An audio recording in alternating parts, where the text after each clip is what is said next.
In Albion's long history, there have been many remarkable events that have created a well-noted and extremely exciting timeline.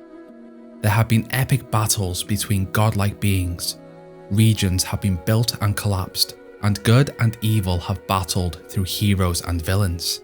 While these events have taken place, back during the Age of Heroes, a less well-known event occurred on the hero of Oakvale's path to save Albion from the ancient Jack of Blades. What was this, you ask? Here we explore in the Hidden Booty Hunt. Documented by Albion's historians, this ultimate treasure hunt consisted of 6 clues that had once been kept together, but over time, they had scattered all over Albion and fell into the hands of the population across the continent. While the creator of this treasure hunt is a mystery, the clues would lead one lucky adventurer to collect all 6 hints and find whatever lay hidden.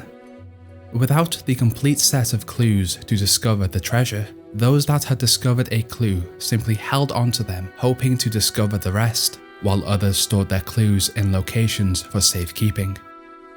As the hero of Oakvale began his legendary journey to discover why his village had been attacked as a child, some say that he came across his first clue when he accepted a quest card to locate and safely return hostages taken by bandits from the town of Bowerstone. The captive brother and sister had been taken to Greatwood.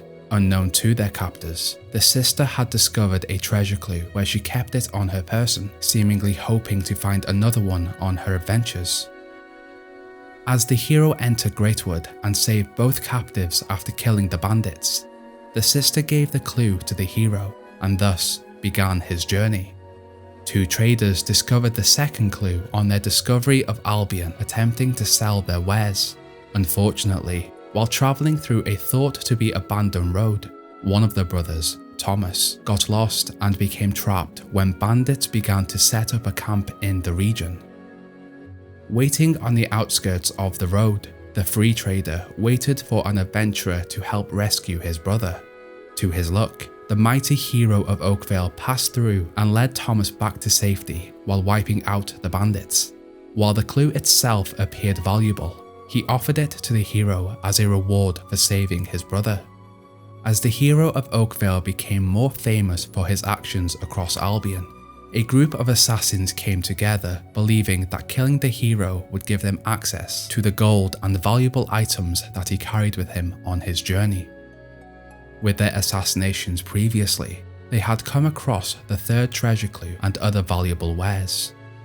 After 5 failed attempts on the hero's life, the hero discovered this 3rd clue after taking it from the corpse of one of the assassins.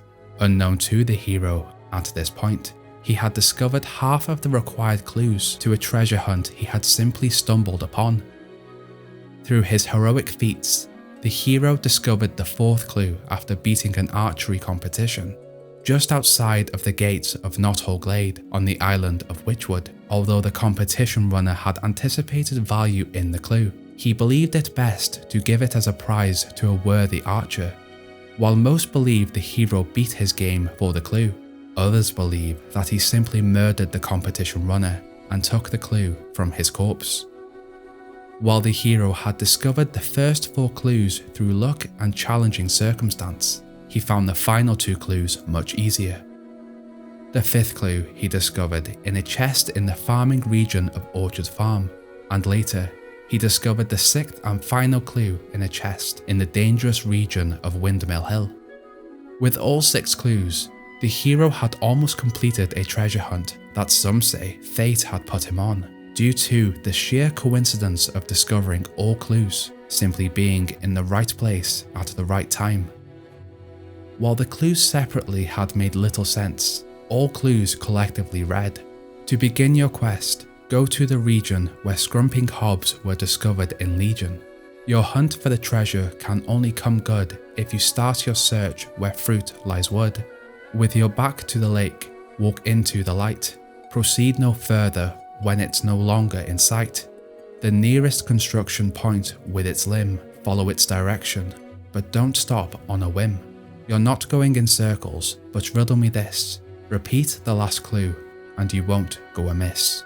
Your reward is buried at the end of your trail. Proceed as directed till you're twixt blood and bale. Following the clues, the hero found himself stood between a barn and a hay bale in Orchard Farm. After the extensive adventure, this moment would finally reveal to him a prize that fate had seemingly wanted him to discover. Digging down, the hero hit something hard, and after removing the dirt, he discovered the frying pan. While this treasure hunt appeared to some as a cruel joke by the creator, the hero studied it. Although the pan still held the ancient remains of a greasy breakfast, he noticed that it had a mysterious quality to it. The most noticeable feature of the pan he saw was the indent of a human face. This pan had caused immense damage to the unlucky person that had been on the receiving end of its wrath. The hero also discovered the pan had 4 augmentation slots that could be enchanted to increase the efficiency of the pan as a weapon. It is said by some that a specific combination of augmentations made this weapon one of the most powerful weapons in Albion during the Age of Heroes. It had the ability to strike those with immense damage using multiple sharpening, lightning, or even fire augmentations, giving damage almost close to those weapons deemed to be legendary.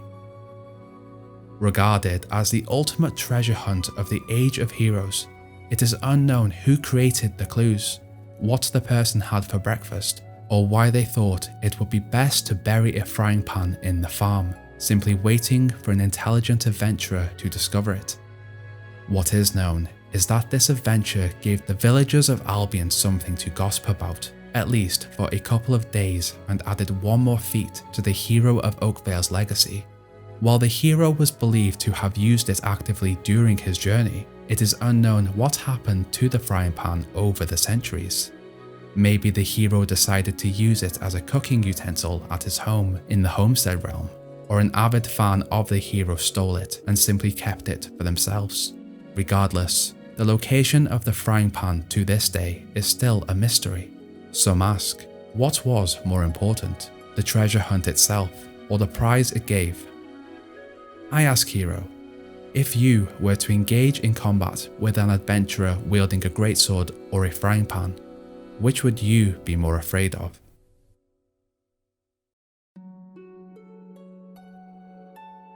The theory. The Guildmaster created the treasure hunt. Here we'll be trying out something new where I'll take a theory about the Fable universe and try to attempt to make sense of it using facts and lore from Albion. If you have any theories for future videos, let me know. The Guildmaster created the treasure hunt.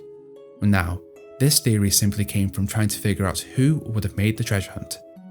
I did think it could have been Maze, Teresa, or even Jack, but the Guildmaster seemed like the most likely out of these. I know this one sounds a little random, but I do have a thought process that went through this with 3 points. Now, I just couldn't let it go that some mysterious person created this treasure hunt after leaving the clues scattered around Albion, because it seems like the hero is meant to complete this quest. I know it's a game, but within lore and the world I have a need to create a lore-friendly explanation on why the hero of Oakvale comes across this. And so here we go, here's my stab at it. On to point 1. There are too many coincidences when it comes to discovering the clues. Some may say it is fate, or you may say that the hero is pushed into completing specific quests by an unknown force in an attempt to get them to discover each clue. Now, if you think about it, the chest ones are fine. Travelling to Windmill Hill and Orchard Farm I guess would be a normal thing for the hero to do while exploring Albion after leaving the guild. That is, if someone doesn't discover the chest first. But the chances of the hero finding the one person from Bowerstone that has the first clue, or discovering the trader and his brother that got lost, and then receiving the clues as a reward for helping them out, these are just too big of a coincidence to ignore. It seems as though these occurrences are being forced on the hero by someone. Even the archery competition. What are the chances that the archery guy in Knottle Glade would give that prize to only the hero of Oakvale? We see that Thunder was in the region later in the game, and so other heroes must have passed through, and these heroes would have likely attempted the game too, but by coincidence, only the hero of Oakvale was able to acquire all 6 of these clues. In his story, this has to have either been planned or foreseen by another force. With the groundwork down for the theory that this was a planned event for the hero, onto point 2, the frying pan itself. This is an extremely powerful weapon, hitting over 300 when using the right augmentations against undead or hobs. Only someone wise and powerful would have been able to foresee that the hero would find use in this object. A standard villager discovering this would simply see a frying pan, while a hero trained in a guild by a powerful will user, probably experienced in augmentations, would probably know that the student would not just look at the frying pan as a basic kitchen utensil, but as a powerful weapon that could help them on their journey.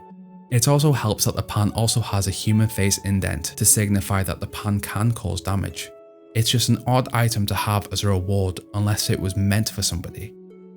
On to point 3. Now, initially I thought the creator of this journey could either be Teresa due to her prophetic abilities, and so she would be able to foresee the journey her brother would go on and place the clues in the correct locations so he would stumble upon them. But the more I thought about it, the Guildmaster is standing next to the quest table the whole time and has a constant connection to the hero of Oakvale.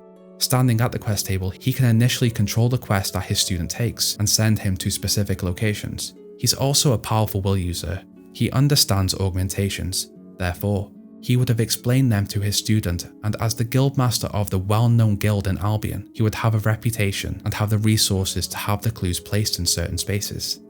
We don't know how each person acquired their parts of the treasure trail, but I think that Weaver could have simply left the clues near them, or had people do it for him. He's a seasoned hero and is probably pretty tactical. Now, why would the Guildmaster create this treasure trail instead of just giving the hero of Oakvale the clues? Well, I believe although the frying pan would be an excellent weapon in his journey to come, it does appear as though the Guildmaster views the hero as a son figure and wants the best for him. Following the relationship between Brom and the hero of Oakvale, Brom wanted the best for his son and pushed good values and good deeds on him, and so I believe Weaver may be acting just like the hero's father just before his death, and if you look at the quest that the hero goes on, they require good actions to be completed. With the first clue, the hero is rewarded with the clue after saving someone. With the second, the hero kills dangerous bandits and guides the trader away to safety, another good deed. These are lessons for the hero.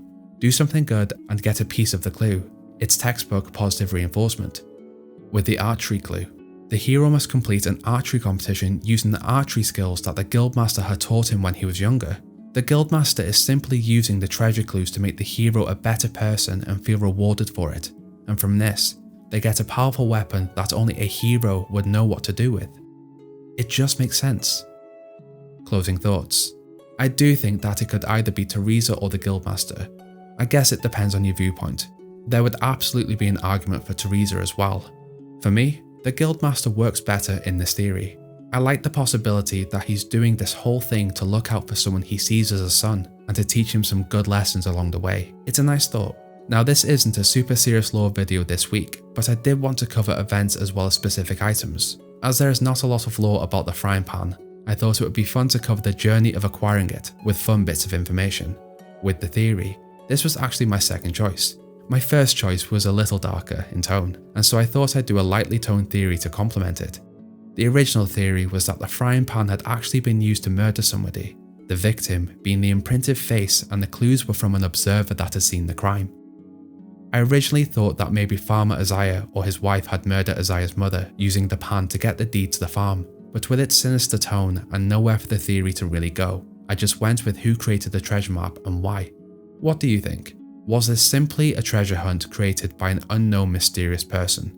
Or was it put in place by the Guildmaster or even Teresa to help aid the hero on their journey and learn some life lessons? Let me know below. Now hero, enjoy your day. Bye.